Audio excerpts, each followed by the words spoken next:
What's up, guys? Welcome to Red and Gold.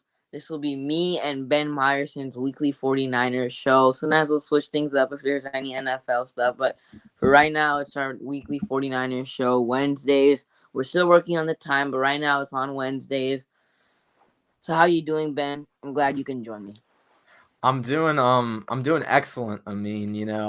Florida State football, who I've been reporting on, has not been so positive currently. So I'm happy to talk 49ers anytime, get to switch things up. And I just want to have a give a shout out to you, Amin, for having me on the channel, man. You're a big timer, so I'm happy that you could make some time for me, man. But no, I'm Amin and I are going to be doing this weekly, so everyone should make sure they check it out. We're going to be doing this on his channel. And then, you guys can just find me on Twitter right there. My name is right there at by Ben Meyerson. And then I got all my information there, my YouTube channel and my work over at All 49ers. So make sure you go check that out. Well, Big Play Slay is happy you're on. Yeah, shout out to Big Play Slay. I always see him in the comments of my videos. Yep, well, let's jump right into the Niner football topics. Starting Like, off with, can Elijah Mitchell be the answer for the 49ers at running back? that's a tough one. I don't think Elijah Mitchell can quite replace Raheem Mostert. Everything he does, I don't think anyone really in the NFL can quite replace what Mostert does. He's such a unique player. But I think what Elijah Mitchell can do is he can be the number one running back for the 49ers for sure.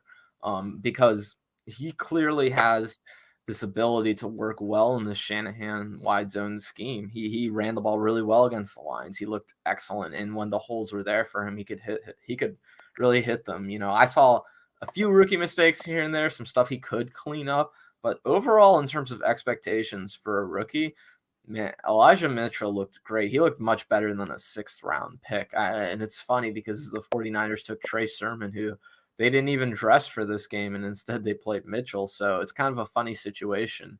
But do I think he can be the answer for the 49ers at running back? I think he can be the answer for now. And then I think the good news for the 49ers is that they're going to be getting Jeff Wilson Jr. back pretty soon. So by the time they get Jeff Wilson Jr. back, around November is when Kyle Shanahan said so. If they can just piece together the running back position and not have any more huge injuries, um, I think Elijah Mitchell can be an answer, but I don't think they need to run him into the ground either. I mean, they can mix in some Jermichael Hasty. They can play Trey Sermon a little bit. They don't have to just give Elijah Mitchell 28, 30 carries a game. He doesn't have to do what Mostert did against Green Bay. But what he can do is carry the ball 20 times a game, which is great news for the 49ers because they didn't find him as an answer. They were going to be splitting carries between Hasty and Trey Sermon and then Kerryon Johnson, who we'll talk about in a little bit, who the 49ers just picked up. They'd be kind of looking for the scrap heap if they didn't have Elijah Mitchell, who came in and had such a great first game. But hey, if after you see that from Mitchell, I'm pretty convinced that he can be that lead running back. And the thing that really makes me comfortable especially if I'm playing fantasy football, which I am. For Elijah Mitchell, Adam Schefter, right before the games on Sunday, when he was asked about the situation when Trey Sermon was put as a healthy scratch, he said it was because the 49ers liked Elijah Mitchell that much and because he looked that great in camp. And really the thing with Mitchell was he got injured, didn't play a few of those preseason games, missed some time. So some people kind of forgot about Mitchell, but with the 49ers evaluation, they always had Mitchell in mind. And clearly, he's been the running back too for a while. He looks really comfortable in that role. And I just wonder who they're going to have for kick returner now, because that's kind of the spot he was designated for. But, I guess it's a better problem to be missing your kick returner than your starting running back. So, yeah, the 49ers absolutely have an answer at running back. But like I said, they got a bunch of different things they can do too. So they're not going to have to rely on Mitchell to carry the ball 30 times a game. They don't need to do that. Yep. They don't, obviously, like you said, they don't need to make Mitchell run the ball 30 times because obviously that has a better chance for him to get injured just like Mostert did. But I think Elijah Mitchell can be the answer for the 49ers running back, right? Obviously, we haven't seen a lot from Elijah Mitchell because obviously he played against a bad Detroit Lions defense. but I saw a lot of promise from Elijah Mitchell in his first game against the Detroit Lions. And for me, honestly, I just hope he could stay healthy, right? Because I don't like with the Niners, you don't necessarily need the best running back. You could plug in whoever, and Kyle Shanahan makes it work. Like Mostert wasn't a big name, nor was Jeff Wilson Jr., nor was Elijah Mitchell, nor was Jermichael Hasty. No. None of those guys were big names, and Kyle Shanahan makes them look really good. So I mean, I honestly hope. I think Elijah Mitchell can be the answer for the Niners. And like you said, we don't have to make him run the ball 30 times. We don't have to have him No. run the ball 30 times. We have Hasty, who also is another young, promising running back, and Jeff Wilson Jr. will be coming back in November.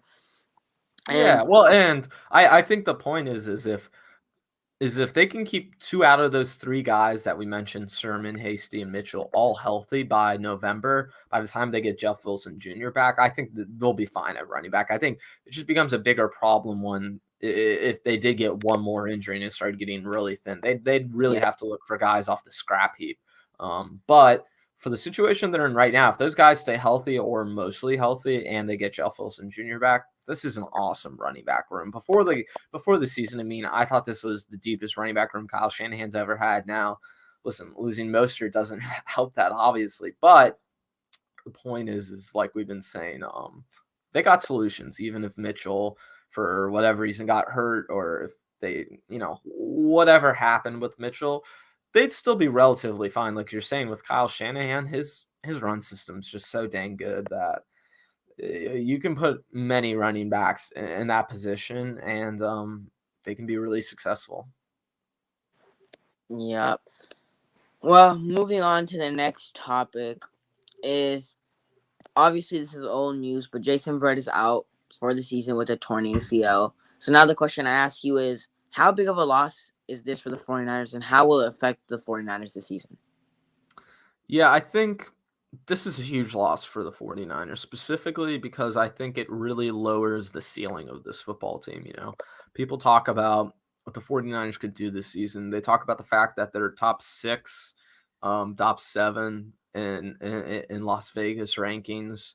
Hey man, I'm staying comfortable. I got my Florida State crew neck on. Okay, I gotta rep my university as well. Oh, Um, 2 by the way. 2 by the way.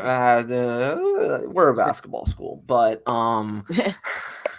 no. In terms of Jason Red and torn ACL, it's an awful situation for Red. First of all, he's a guy I feel awful for. He's been trying to come back from injury for so long. So for him to suffer another one of these season enders, especially game one, you just hate to see that, of course. But I think the issue for the 49ers moving forward is that they're not gonna they're not gonna lose games necessarily because they lost Jason Verrett for the year. They're gonna lose games because the rest of their corners aren't gonna stay completely healthy. The problem is right now is Mosley is still a little bit hurt. So if you're down to Josh Norman and Diamador Lenore for a game, or Ambry Thomas, or if you have to start, if Emmanuel Mosley isn't one of your starters, then I think it gets to the point where, like, you remember that Dolphins game last year where the 49ers got absolutely destroyed because they didn't have a cornerback. If the 49ers lost Mosley and didn't have him against the Eagles, for example, then I would be worried about those kinds of things. What's up, Botan? Botan's Botan the showed up. man. What's up, Botan? What's up? Uh, But yeah, it's just a tough situation for the 49ers. I think they can piece it together at the corner position. I think they can figure some things out, but if they do sustain a major injury to a guy like Mosley, then it really becomes worrisome. I think this kind of bumps the 49ers from Super Bowl contenders to just playoff contenders. And even then, I wasn't 100% confident they were Super Bowl contenders. So I think this just takes them down a peg. And when you play teams like Green Bay, for example, for Seattle, Arizona, think about playing against those types of teams. That's scary for the 49ers right now. Even matching up against the Rams, they don't have one dominant wide receiver, but they have multiple really good wide receivers, right? So when you are dealing with all these kinds of teams that the 49ers face, when when you're just going to be relying on a 5th round rookie over, and instead of Josh, and if it's not going to be him, it's going to be Josh Norman or Ambry Thomas. It's worrisome. But like I said, I don't think this ends the 49ers season. But I think this is hugely impactful. I think he was one of the more maybe 4 or 5 most important players on the roster. Now, I know Nick Bosa is better than him. I think there are players who are better than him, but in terms of importance, because of the drop off from going from Jason Verrett to Emmanuel Mosley and another corner starting, it's a real issue for the 49ers, and they can still win 10, 11 games. But when they get into the playoffs and they're trying to compete against even a team like Minnesota, think about playing against Minnesota right now. I mean, you have to deal with Adam Thielen and Justin Jefferson. I don't know if the 49ers could quite handle that. And I think they're going to run into some games this season where they have matchups that they just can't deal with. Yep. I mean, this is a huge loss for the 49ers, and it's going to affect them in a huge way. Like, number one, the NFC West is already looking stacked. Like, we were the least impressive team this weekend. We just were. Compared to Seattle, compared to Matthew Stafford and the Rams, and compared to Kyler Murray and the Arizona Cardinals, we were the least impressive team this year. And losing Jason Verrett is not going to help. And, like, each division has, in our division, we have the best receivers, and our receiver core is the worst and everybody in the division. Like, DK Metcalf, that's already going to be hard to guard. Without Jason Verrett, it's going to be even worse.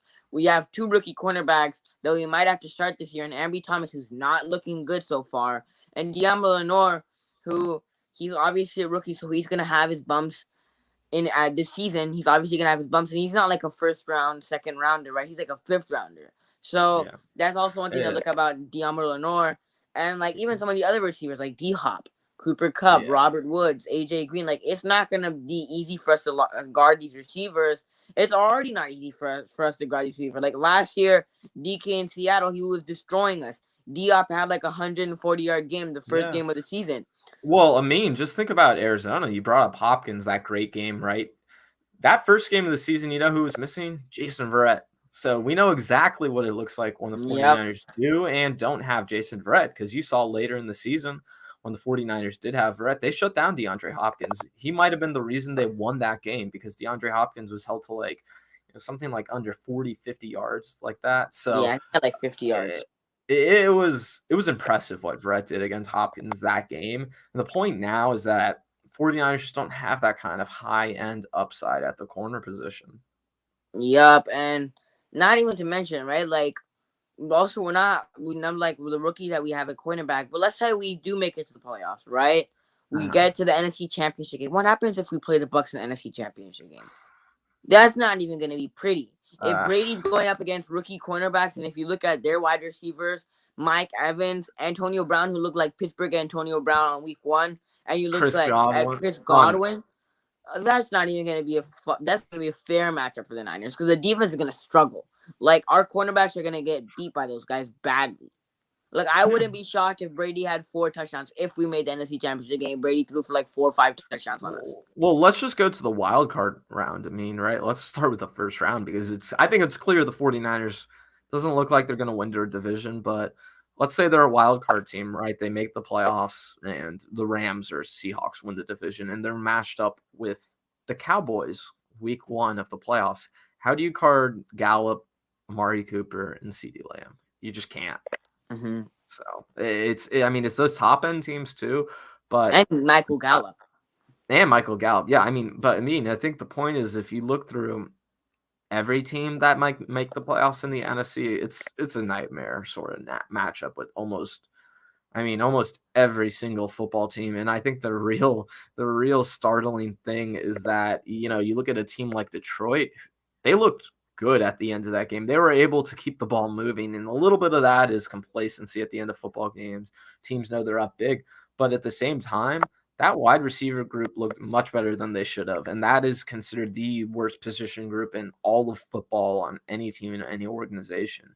So the fact that they were able to do that towards the end of the game once Jason Verrett left, and you saw the difference, what it looks like, that to me is the really scary part of this whole situation. This is going to be a good test against a team like Philly this week. I don't think they have the best receivers in the world, but they have Devontae Smith, who's super talented, Jalen Rigor. obvious. Jalen Rager, who struggled last season, but has some nice traits, has good top end speed. It'll be interesting to see how they handle those guys, especially if they're missing someone like Emmanuel Mosley again. That would Yeah. be really tough. And I think it's going to be a good matchup because majority of Philly's starting receivers are obviously Devontae Smith is a rookie, but like Jalen Rigor, he's in his second year, right? So it's going to be interesting to see like guys like Emmanuel Mosley if he plays, and Diamo Lenore and Ambry Thomas to see how they go up against first and second year players in the NFL. They're young stars in the NFL. Young, not young stars, but I mean young players in the NFL who could potentially be stars. So it's going to be interesting to see. Swan Song has a question for us. Would you take two first rounders from the Bengals for Kyle Shanahan? No, I think I would need. I would need three. I think John Gruden went for two first round picks or three. So give me at least three first round picks for Kyle. Come on, we need to replenish that Trey Lance draft capital, right? I would take two first rounders for Kyle Shanahan, to be honest. I mean, Ooh, Kyle Shanahan, two first rounders. If we're talking two first rounders, especially yes, the Bengals did win, but that team is also a rebuilding team. We'll see how many games they win this year. If we gave out two first rounders, we could probably get at least top 15, top 10 picks.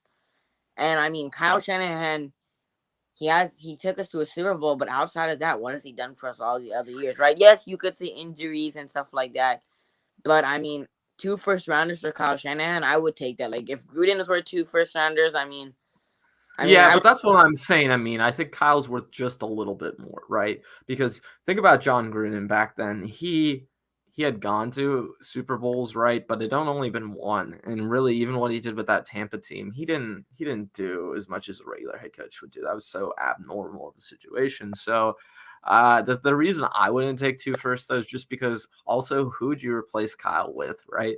This here's who this here's who this here's who. this well, but the problem mean is that even if you're replacing Kyle, is this entire team is designed around Kyle and his success, right? And what he does well, the running game, the quarterback they picked. I mean, everything they're doing. You look at the draft choices they made in the second, third round, the sixth round. I mean, it's all about this running game and the way Kyle wants to do things for that. So unless you're ready to make an overall drastic change, I don't think this would be a great idea. I get it in theory. I understand people want to, like the idea of potentially going after someone else like enemy and hiring Mm, Kyle or even Brian Dayball, right? And yeah. and just trading away Kyle, but I think it's harder in the execution of actually doing this.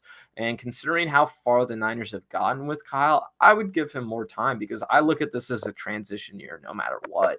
So I would want to play this out with Kyle. You got Trey Lance for a reason. You're pairing him up with Kyle Shanahan, who's considered one of the most brilliant play callers in the league. And the fact is unless I can get someone who I know is better than Kyle Shanahan, I wouldn't want to do that type of trade. And I would have to have certain guarantees as well because having that top 10 potential quarterback that we think Trey Lance might be in a top 5, top 10 type head coach.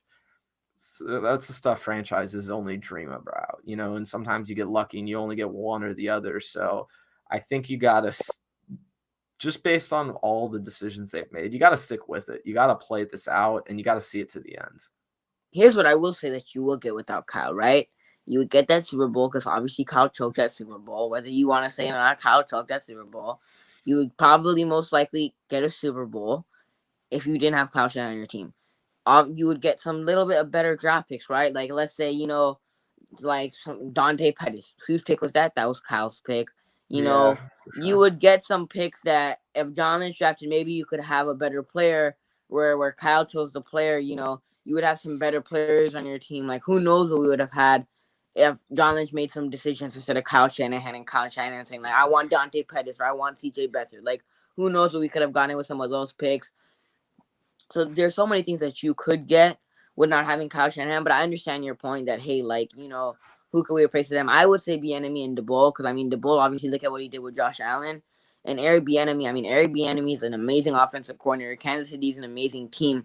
Now obviously Mahomes and people are saying Mahomes and Lance are similar. Lance is the Walmart version of Mahomes, blah blah, blah whatever people want to say.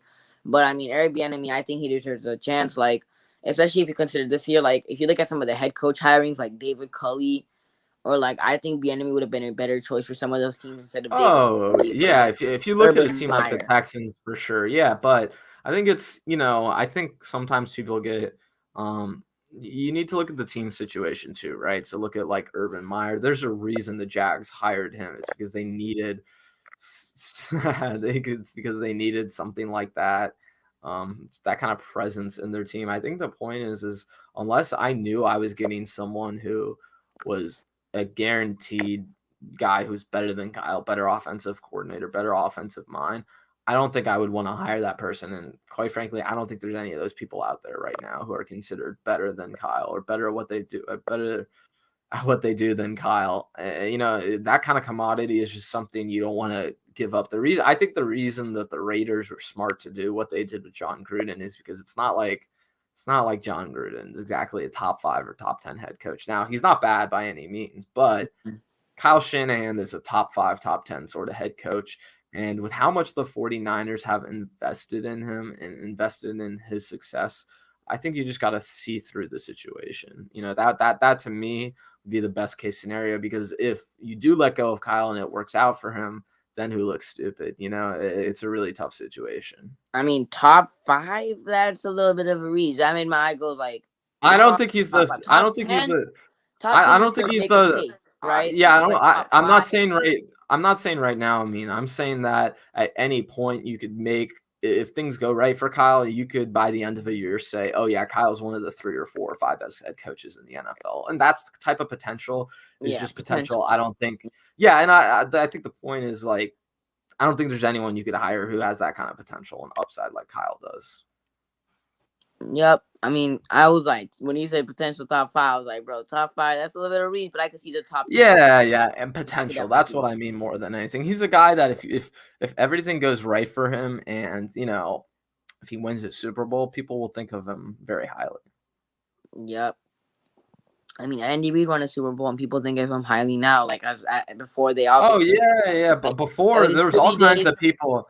Yeah, He with was his called Philly the biggest days. choker ever. Yep. People said he was the worst mismanager of timeouts in like NFL history, all Time that kind of management. stuff. So, Time management. people just hang on to stuff for obvious reasons, but we'll see if it plays out. Yep. Well, let's move on to the next topic. Is what happened to Brandon Ayuk? Like, where was he on Sunday? Like, I didn't see. Besides that one punt return, I thought Brandon Ayuk wasn't even in Detroit. Like, I was like, Brandon Ayuk is in Detroit after he came out with the punt return. But do you agree with Kyle Shanahan putting Sherfield over Ayuk? Obviously, Ayuk did miss time with his. I think it was a knee injury or it was a groin injury. I don't remember. No, he's dealing with hamstring Oh, tightness is yeah, the issue hamstring for injury, right? IU. Yeah, So he has tightness. Listen, I don't know what happened to Brandon. You guys think we're all still really confused. I know there was the rumor on Twitter that he might have missed curfew or something like that. I don't know if that's true. I don't think it's true. I don't know if anyone's confirmed that. So, Brandon Ayuk is in Kyle Shanahan's doghouse. I mean, it seems so. So, like, I listen. I love Brandon Ayuk, but clearly he did something wrong over this offseason. I mean, he's not. Maybe he didn't have the same effort and quality in training camp that people expected. And I think the thing with Ayuk is people had such high expectations for him, but then they yeah, didn't really look at his offseason entirely. He was pretty healthy throughout training camp, but then he had all those drops in the preseason. Maybe we should start taking those a little more seriously. Maybe we should take his struggles a little more seriously. And the fact is that, a guy like Trent Sherfield, he's a perfect Kyle Shanahan type of guy, right? Kyle Shanahan probably sees a lot of himself in Trent Sherfield, someone who's maybe not as athletically gifted, right? Someone who doesn't have go gadget arms like Brandon Ayuk, but because of hard work, dedication, and just being a professional, right? They just because of how seriously they take it, they're considered much more well-rounded, just reliable players. And I think, the sorts of stuff behind the scene with Ayuk, that might be the issue. It might be that he's not the most mature guy yet. It might not, he might not be ready or not ready, but he might not have fully bought into being a professional NFL player, much like, I'll give this example for people. Look at the way Debo was treated this past season, right? The way everyone talked about his injuries. The 49ers organization even was talking about the fact that they wanted him to lose weight. They thought he was 5 pounds too heavy or 10 pounds too heavy, right? So I think it's that sort of stuff with Ayuk. In terms of the pizza oven throw, I don't know if I could pull off that, but we got some comedians in the chat today. yeah, we Ads do. bringing But some comedy. I like it. I mean, Yeah, but Ayuk, it's weird, right? I mean, yeah. if this continues to play out, I think you get really worried about it. But I hope it's one of those things where it's a situation that Kyle Shanahan's. It's something that happened behind the scenes, right? It's something Kyle Shanahan's never going to talk about, and he just benched him for a game. I think the hope is that it was just one of those situations where hopefully maybe he missed curfew, right? And for the hotel the night before, something like that, to where it would make sense for them to just bench him disciplinary or as like a disciplinary action for a week. That to me would make sense, but it also might just be that Trent Sherfield beat out Brandon Ayuk, which is pretty wild. Now, here's my only thing with that, right?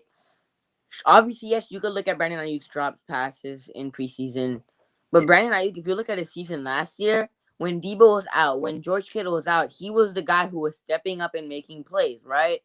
And I mean, Mhm. yes, Brandon Ayuk did miss if he did miss curfew or whatever happened behind the scenes, we know what Brandon Ayuk can do. And I mean, like the Niners aren't giving up on Jalen Hurts, even though he's been No. injured, right? So like if Brandon Ayuk's dropping balls in training camp, he's not gonna get better by sitting on the sideline. Mhm. Just how like Grant says, like Lance is gonna get better sitting on the sideline holding the clipboard. Right. How are you gonna expect Brandon Ayuk to get better, right? If you're just saying based off practice alone, Brandon Ayuk goes up if he goes up against those same guys every single week, that's not gonna necessarily it's gonna help him improve. But if he goes up, let's say against another team's corner or a Pro Bowl corner, Right. whatever, Right. that's gonna make him the better player Yeah, for instead sure. of sitting him And on the sideline. And yeah, the one thing that makes me mad is like the fact that you don't put Brandon Ayuk at all. Like he got no targets, no receptions. That's ridiculous to me, Kyle. Like what are you doing? I get I Sherfield good. I get I Sherfield is think good though. I think some people would say, this is the one team you could sort of do this situation against, right? It's the Detroit Lions, who that corner group was already bad for them, and then they lost Jeff Okudah mid-game. So it went from being uh, close to the worst cornerback room in the NFL to by far the worst quarterback room in the NFL. So I think if anything, you can make the argument that they didn't necessarily need Brandon Ayuk for that game, even though to me that's not a legitimate excuse. But I think it's just one of those things where I don't want to overreact quite yet, just because everything is week by week in the NFL, and we could easily turn around on Sunday, right? And Brandon Ayuk could have 12 targets. You just never know with these sorts of things. So Yeah. to me, it seems like a situation where there's some information or some detail that we're missing or aren't being told, right? Like I said, the curfew situation, maybe it's a disciplinary thing. It could just be something to where it's behind the scenes and we'll never find out about it, and they just bench Brandon Ayuk and screwed over everyone in fantasy. But I wouldn't be surprised if Sunday by halftime Brandon Ayuk has 8 targets and we're all like, oh, why we freak out about that. Yeah, honestly, who knows? But I get Kyle with Trent Sherfield because I love Trent Sherfield. I mean, the Trent way he did in Sherfield's good. preseason, he's good. I think he definitely deserves the roster spot. But like, I mean, if you're not giving up on Jalen Hurd, you shouldn't give up on Brandon Ayuk. And For the sure. fact that you give Jalen Hurd a roster spot when he's on IR majority of the time, and you don't even like play Brandon Ayuk except for your Yeah. punt returner, and he's like a first rounder, right? When Right, you're right. already not playing your first rounder, obviously you don't need him in the game because it's against Detroit. But if you don't need Brandon Ayuk, you don't need Debo Samuel to play. You don't need, some of your other guys that you started to play if you're not going to start Ayuk. Obviously, you didn't need to start Ayuk, but the fact that you have him ready and you have him ready to play and you don't put him in, you put Sherfield and Debo more, and you don't give Ayuk those targets. I mean, yes, Ayuk did drop balls in preseason, but what Ayuk did last year for you, he's only going to get better by playing the game and getting game experience. And the fact that Kyle, you gave up on Ayuk for whatever reason it is, it just makes me upset. Hopefully, Brent Ayuk does play next week. Hopefully, he has some catches. But the Yeah, for fact, sure. the fact, And I only think fact is like, I think what you're saying, I mean, too, is that, if Brandon Ayuk had if we're coming back, we're doing this next week and we're like, oh, Brandon Ayuk's fine, like that would make sense too, right? It wouldn't be too crazy. And I guess all I want to preach with people, because I'm a huge Brandon Ayuk fan, is patience, right? Let's see how this thing plays out. Let's not try and make any quick decisions about how everything's going, because he also might have just been slightly hurt and might have not been 100%. So we never know. I think it's the sort of thing where we'll never quite find out what happened with this situation. yep. Well, moving on to the next topic is obviously yes, Jason Verrett did get hurt. But should the 49ers bring back Richard Sherman now that Verrett is injured? Because obviously, yes, they just signed Dre Kirkpatrick. But one thing that I heard from Dre about Dre Kirkpatrick is against Seattle, which is our division team, he allowed Yeah, he's a 13 catches against Seattle, which is not already a good sign. Like, it's not a. yeah. No, I mean, Richard Sherman is better than Drake or Patrick. I mean, already. So, should the 49ers consider bringing back Sherman? I mean, they should absolutely consider it. I don't know if they'll do it. But listen, they should absolutely consider any option at corner right now. The fact is that they just need any depth that they can get. So I think for them, they need to they need to make a trade. They need to make another move. They need to do something different at corner, especially if Mosley's going to keep being injured, right? If Mosley's fully healthy, there are no issues with him. Then I wouldn't be. I don't know if they should even really go after people besides more depth pieces at this point, like your Drake Kirkpatrick, right? But I think with Richard Sherman, he's better than some of the people on the roster right now, so I guess so. But I mean, I don't know if I really love Richard Sherman and Josh Norman as a starting secondary potentially for a game, right? Yeah. That's really scary. So I mean, they should definitely consider this, but I mean, I don't know if they're that excited by it. And quite honestly, maybe Richard Sherman shouldn't just be playing football all right now. Maybe he needs to go focus on his life and all the issues he's dealing with. And this might just not be the best thing for Richard Sherman to be doing right now. So I wouldn't blame him at all if this doesn't work out or they don't sign him back. Yep. Now, obviously, I think they should consider it, right? Because obviously, with Verrett getting injured, you need a corner. He's a veteran corner. You got He to had consider everything. you have to consider it, right? But should we do it? I mean, I don't know, because honestly, Richard Sherman, with his mental health, with his problem that he had in the off season, with all of that, like, I don't know how well that's going to translate on the field, number one. And number two, he's getting old. Like, I don't know. Obviously, last year he was injured for majority of the year, right? So I really don't need I don't need Richard Sherman to sit on the sideline and not play football games. Like, that's Yeah, not the man. reason. Even if they do bring him back, that's not the reason we're bringing him back. The reason we're bringing him back is because we need him to play for us and play good, play well. We don't need him to be bad. We need him to bring veteran experience, and we need him to play well and be able to play and stay on the field. So I mean, it's just I don't know if they're gonna do it. I don't think they'll do it, but they're just a little bit for me. It's just a little bit more risk than reward when you're bringing in Richard Sherman at this stage of his career. It's just a little bit more risk than it is reward for me.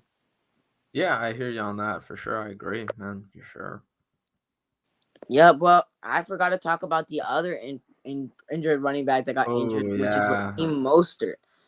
He was gonna get surgery for 8 weeks. He was supposed to be out for 8 weeks because he had some cartilage in his knee that he had to get repaired. But instead, he decided to get season-ending surgery, which will help him in the long term.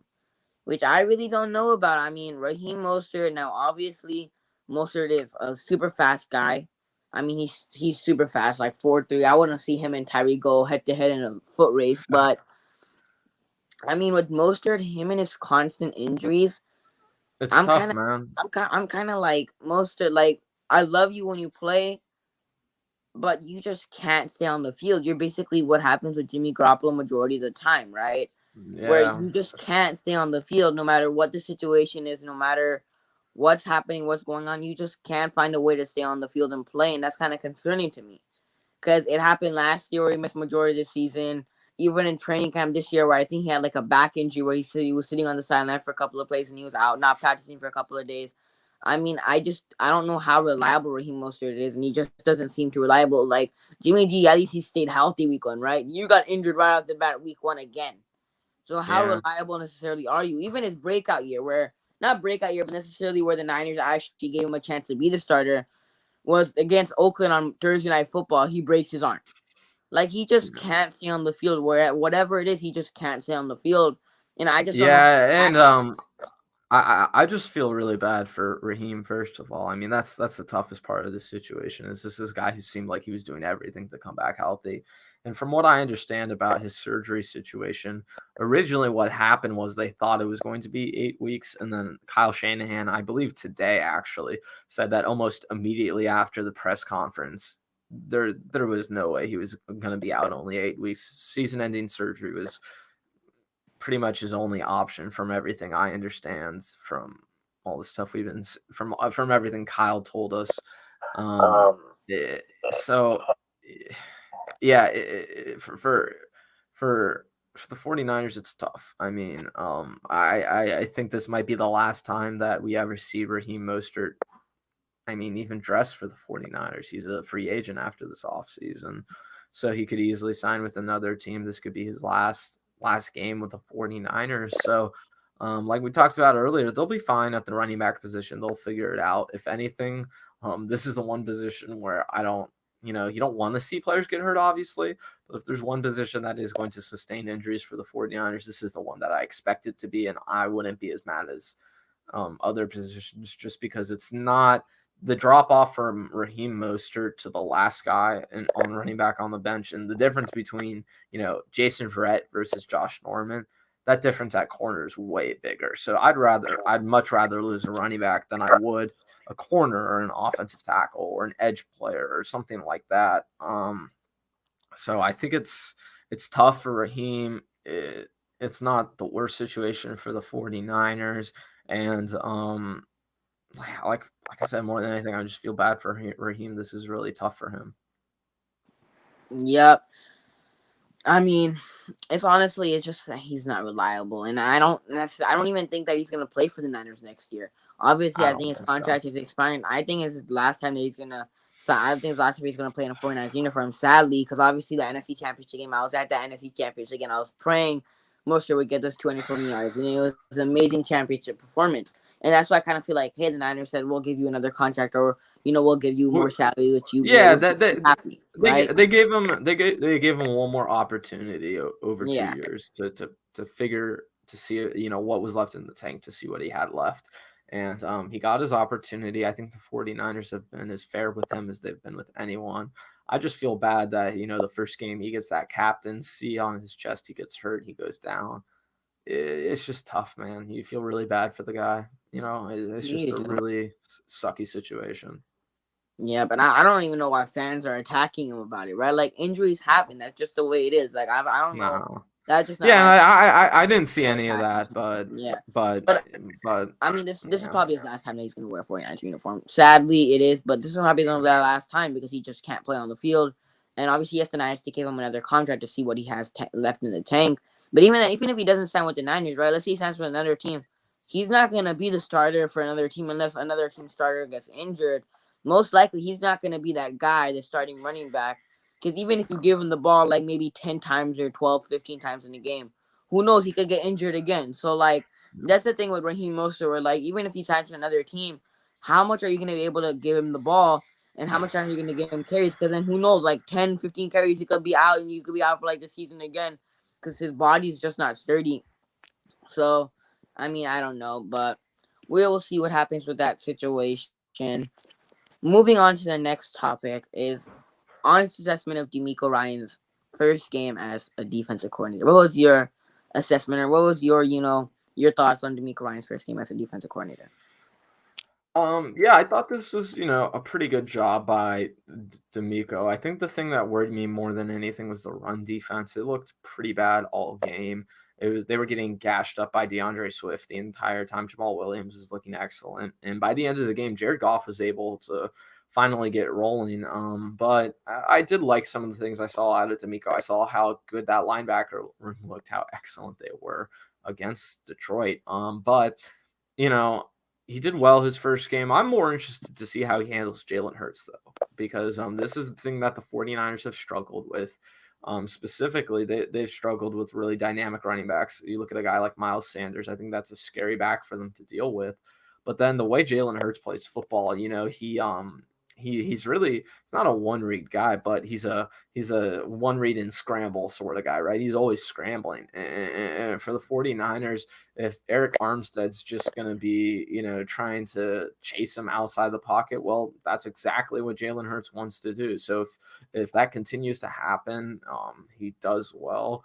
Yeah, I'm going to be interested to see how D'Amico handles that, how he adjusts to that. He didn't really seem to adjust in the Detroit game at all, especially when he needed to, when they Yeah, lost Verrett.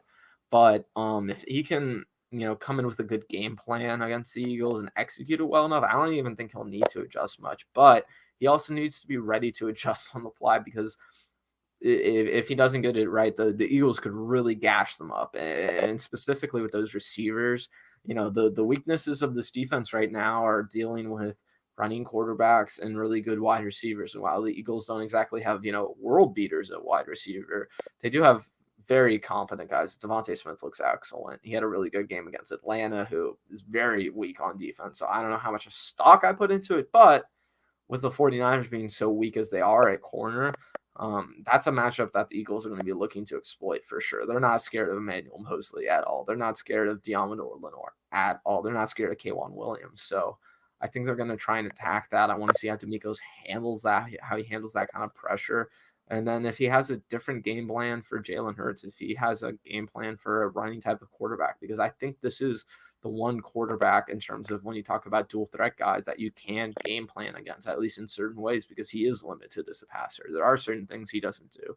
There are reads that he doesn't make. There are certain spots of the field where you can try and limit him. So if DeMeco can do a good job of that, yeah, I think that'll be awesome. But overall with DeMeco, I don't think we can take too much from that game one. The Lions aren't a very good team. They aren't exactly the best measuring stick, and they lost Jason Verrett mid-game. So yeah, I think it's tough. And thanks, SBA Sports. I appreciate it. Yeah, I got the nice background going, 49ers behind me, Joe Montana and George Kittle. But yeah, thanks. I appreciate that. Yeah. I mean, I think he did pretty well, but I feel like he just really didn't do good against the run because, I mean, Jamal Yeah. Williams and DeAndre Swift were just destroying us with the run. Just running inside the middle, right? Like, just running inside the middle, and we just couldn't stop it. Obviously, there were some good things that I started Miko Ryans in the defense, but I think that's gonna improve when Javon Kinlaw comes back because he's just a big dude Oh, and yeah. he's amazing with the run. So obviously, I'm not gonna give him too much for that, but I really think that D'Amico Ryans did pretty good. But obviously, it's week one, right? So we don't know how the team's gonna progress. Let's see how he does against a Rams team. Let's see how he does against a pretty darn good offense because obviously the Lions aren't that best of Yeah. a team. Well, just So just think about two teams in the division, right? Think about the Rams. Think about the Cardinals. Two teams who are going to be great measuring sticks, kind of opposite ends of the spectrum on offense, right? But two very good measuring sticks. And D'Amico Ryans is going to get tested early, and I think with Philly, like I said specifically, I think Jalen Hurts isn't as good as Kyler Murray. I don't think he's as good as Russell Wilson. I don't think he's yeah, as good as these other dual threat quarterbacks that the 49ers are going to face. But hopefully he can teach them some lessons about how to play these dual threat quarterbacks, how to yeah, contain them, keep them in the pocket. Because with Jalen Hurts, you don't want to chase him outside the pocket. You want to tell him no. You want him in the pocket. You want yeah. him stepping back, dropping back, trying to dice up the defense, right? I really That's want what to see how he teams are going does. to ask him to do. Yeah, I really want to see how he does contain Jalen Hurts because even Salah couldn't contain those mobile quarterbacks that well. I really want to see how D'Amico Ryans does it because if he's able to do Yeah, it, I mean, it's hard. One team that did pretty good, I would say last week. I mean, not last week on Monday was the Ravens. I mean not the Ravens, the Raiders. They did Raiders. pretty good stopping Lamar Jackson. They kept him in the Yeah, pocket majority of the time. Obviously, it's Lamar, so he's gonna make some of those plays and out of the pocket. But they did considerably well going up against for sure. offense. I think so. Yeah, for sure. Can you hear me still? I don't know that I cut out. Yeah. You popped out for 1 second, but I can hear you perfectly fine. Okay, well, before we end, Swan has a question. Amin, would you Ooh. take Jalen Ramsey for Nick Bosa? Now, this is a tough question, right? Because obviously we know what Nick Bosa can do on that D line. He's an impactful player, and we obviously know what Jalen Ramsey can do. Now, the reason I'm taking Jalen Ramsey is because he's on the field majority of the time. Yeah, Obviously, I not both. think Obviously, not I both. He missed his ACL. He tore his ACL last year in right, 2019. So right, it's right. just what do you want to say? I was just gonna say, I don't even think it's about health. I would 100% hands down take Jalen Ramsey, no questions asked. I think the when you for the 49ers specifically, especially because you look at what happened when the 49ers missed Nick Bosa last year, the impact was felt, but they were able to sustain pressure. They were able to figure things out on that defensive line. Uh, if you added Jalen Ramsey instead of Nick Bosa, for example, to that 2019 team, that's interesting, right? So, Ramsey on um, Tyreek. Ramsey on Tyreek. I would love to see that matchup. man, I love Jalen Ramsey. So, absolutely, I mean, hands down, I would take Jalen Ramsey, no questions asked, over Nick Bosa. I don't even think this is a hard one, actually. Yeah, and also another considering factor is that like obviously Ramsey's probably like the best at his position. Nick Bosa isn't the best at his position. I would say Right. maybe top five, top 10, but Ramsey's at the best of his position, and you know that he can do it consistently. Like obviously Bosa, He's coming off an ACL, so that's already going to decrease his production. But I mean, with Jalen Ramsey, he locks down the best, pretty much every given Sunday. So, I mean, Jalen Uh, Ramsey, you just know 100% yeah. what Jalen Ramsey does for you on the defense. And where Jalen Ramsey is kind of for me, I'm not comparing him to Dion, right? But it's kind of where Jalen Ramsey's there, you don't target that side of the field. You don't want to throw the ball Exactly. to him at all because Jalen Ramsey will make you pay. Just how you don't want to target Deion Sanders back in the day, you don't Oh want to target. yeah. You just Well, don't. just think about the games this weekend. I mean, look at what Jalen Ramsey did against the Bears. But then, I mean, look at what if you just want to talk about a corner versus a DN, right? Go and look what Marlon Humphrey did against the Raiders. Man, he was lining up Mhm. against Darren Waller, Henry Ruggs. I mean, all kinds of people. He to have that ability to have a corner like that, you can say just go cover that guy, go cover that guy, go cover that guy, go cover that guy. I love that personally. So I think to me that's one of the most valuable things in the league. And to me, the three most important positions in the NFL in order are quarterback, defensive end, and offensive line. Immediately after that, for me, is cornerback. So absolutely, I think Jalen Ramsey, um, he is as legit as they come. And man, I wish he was a 49er. Yep. Well, before we head out of here, breaking news: the 49ers claim running back Trenton Canyon off waivers from the Ravens Mm, to solidify that running back group. So that's just breaking news before we end the show. But thanks for everybody who's watching. Thank you for Swan for watching. Thank you for Barry Baller, Raymond Martinez Jr., Shard Doll, the GOAT. Go subscribe to all of their channels. Go subscribe to Barry Baller's channel. Go subscribe to Swansong's channel. Go subscribe to Shardall's channel. Go subscribe to all your channels. And go subscribe to Ben's channels. I will be putting the links in the description after the show. So go subscribe to his channel. Go follow him on Twitter at Meyerson. I appreciate you joining me, Ben. Go subscribe to my channel. Like the video. I appreciate you joining me, Ben, and I'll see you guys later. Peace. yeah, we'll be back next week also, guys. Wednesday. Yep. Yep.